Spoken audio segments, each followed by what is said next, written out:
राधे राधे। हरे कृष्णा भक्तों, आइए जानते हैं कार्तिक मास महात्म्य कथा अध्याय 16। सुनो लगाकर मन, सभी संकट सब मिट जाएं। कार्तिक महात्म्य का कमल। सुनो 16वां अध्याय।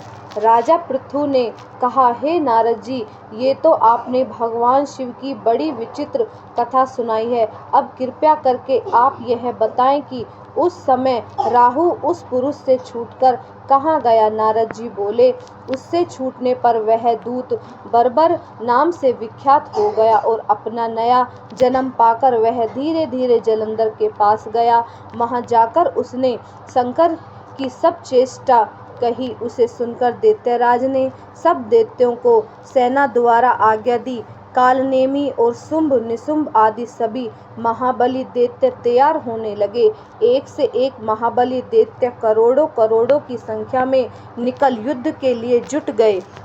महाप्रतापी सिंधु पुत्र शिवजी से युद्ध करने के लिए निकल पड़ा।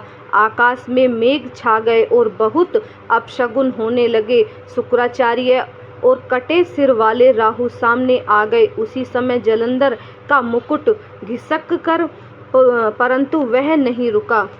उधर इंद्रादि सब देवताओं ने कैलाश पर शिवजी के पास पहुंचकर सब वृतांत सुनाया और यह भी कहा कि आपने जलंधर से युद्ध करने के लिए भगवान विष्णु को भेजा था, वह उसे वशी हो गए हैं और विष्णु जी लक्ष्मी सहित जलंधर के अधीन हो उसके घर में निवास करते हैं। अब देवताओं को भी वही रहना पड़ा। अब वह बलि सागर पुत्र सबसे युद्ध करने आ रहा था, अतएव अब उसे मारकर हम आपकी रक्षा कीजिए।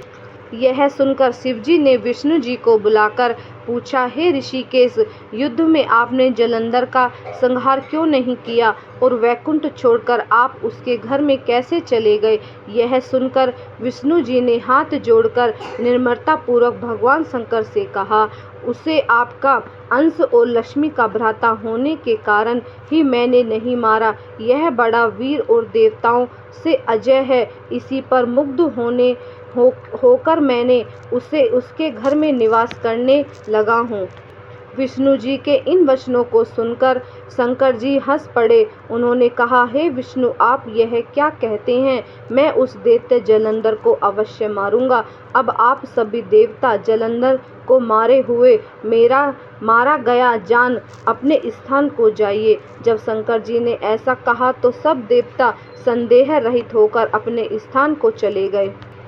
इसी समय पराक्रमी जलंधर अपनी विशाल सेना के साथ पर्वत के समीप आ कैलाश को घोर सिंहनाद करने लगा। दैत्यों के नाद और कोलाहल को सुनकर शिवजी ने नंदी आदि गणों को उसके युद्ध करने की आज्ञा प्रदान की। कैलाश के समीप भीषण युद्ध होने लगा। दैत्य अनेकों प्रकार के अस्त्र शस्त्र बरसाने लगे।